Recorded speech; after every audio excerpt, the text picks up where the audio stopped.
Welcome to easy English channel. இன்னைக்கு நம்ம இந்த வீடியோல என்ன பார்க்க போறோம்னா ஸ்ப்ரெயின் அப்படின்ற வேர்டை பத்தி தாங்க பார்க்க போறோம். ஸ்ப்ரெயின் அப்படின்னா வெர்பு. இதுக்கு மீனிங் என்னன்னு கேட்டீங்கன்னா to have an injury on a joint. It is a common pain that occurs due to a sudden twisting or wrenching of a joint. You cannot move freely when it happens to any part of your body. அதாவது தமிழ்ல என்னன்னு கேட்டீங்கன்னா சிம்பிளா சொல்லணும்னா சுளுக்கு அப்படின்னு சொல்லலாம். இப்ப நான் என்ன பண்ண போறேன்னா இதை பேஸ் பண்ணி ஒரு 14 எக்ஸாம்பிள் சென்டென்ஸ் தரேன். அதை பாத்தீங்கன்னா எந்த இடத்துல இந்த ஸ்ட்ரெயின்ன்ற வேர்டை யூஸ் பண்ணா கரெக்டா இருக்கும் அப்படின்ற விஷயம் வந்து உங்களுக்கு புரியும்.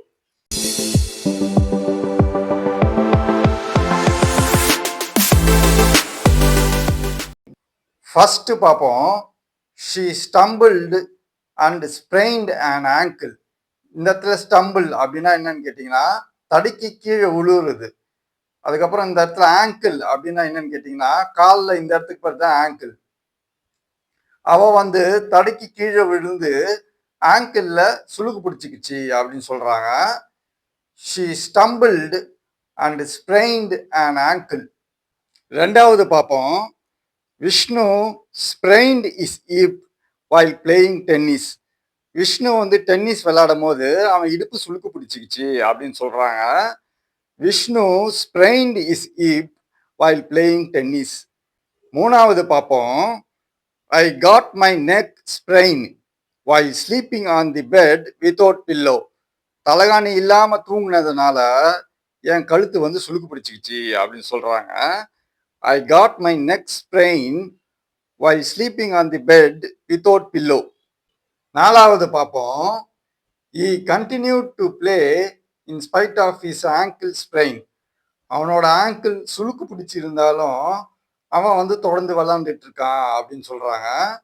He continued to play in spite of his ankle sprain. அஞ்சாவது பார்ப்போம். He has not broken his hands. It is just a bad sprain.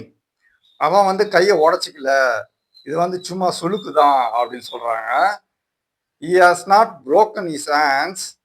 It is just a bad sprain. ஆறாவது பார்ப்போம். My wife fell and sprained her shoulder. என்னோட wife கீழே விழுந்து அவளோட ஷோல்டர்ல சுளுக்கு பிடிச்சிக்கிச்சு அப்படின்னு சொல்றாங்க. My wife fell and sprained her shoulder. ஏழாவது பார்ப்போம். She twisted her wrist and suffered a bad sprain.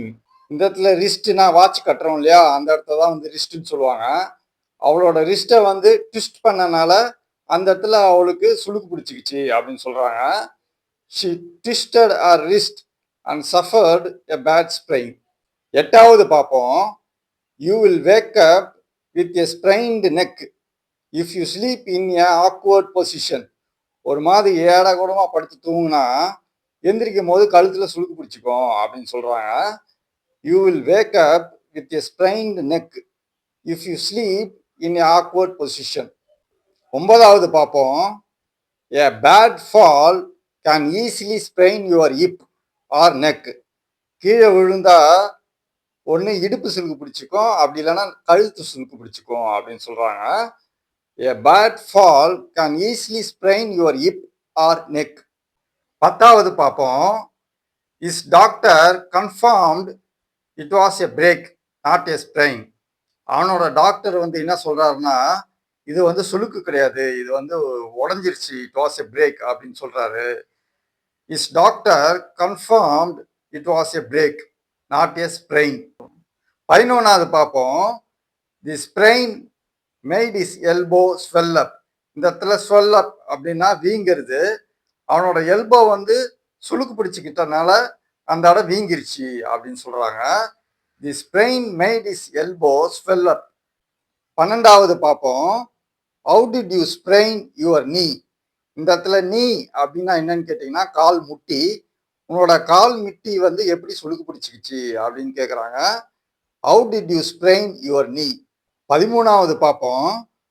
One of the most common injuries suffered by the workers was a neck sprain.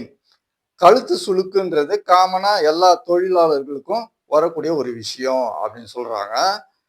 One of the most common injuries suffered by the workers was a neck sprain.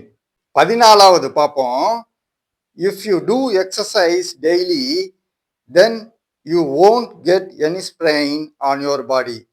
தினமும் வந்து exercise பண்ணா உங்க உடம்புல வந்து சுளுக்கு பிடிக்காது அப்படின்னு சொல்றாங்க.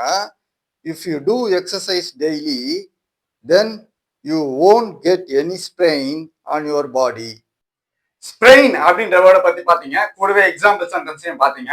இந்த எக்ஸாம்பிள் சென்டென்ஸ்லாம் பேஸா வச்சு புதுசா ஒரு சென்டென்ஸ் நீங்களே கிரியேட் பண்ணி ப்ராக்டிஸ் பண்ணீங்கன்னா உங்களுக்கு இங்கிலீஷ் ஃப்ளூயன்ட் வந்து நல்லா இம்ப்ரூவ் ஆகும். இது போல நிறைய விஷயம் நீங்க தெரிஞ்சுக்கணும்னு நினைச்சீங்கன்னா நம்ம சேனலுக்கு நீங்க சப்ஸ்கிரைப் பண்ணி ஃபாலோ பண்ணுங்க. கண்டிப்பா நீங்க தெரிஞ்சுப்பீங்க. அதுக்கப்புறம் இந்த வீடியோல எந்த சென்டென்ஸ் உங்களுக்கு ரொம்ப பிடிச்சிருக்கு அப்படின்ற விஷயத்த வந்து கமெண்ட்ல தெரிவிங்க, நான் பார்த்து தெரிஞ்சுக்கிறேன். இதோட பாத்தீங்கன்னா இந்த வீடியோ முடிஞ்சிருச்சு. மறுபடியும் உங்களை நான் அடுத்த வீடியோல சந்திக்கிறேன். அது வரைக்கும் சதீஷ். தேங்க்யூ.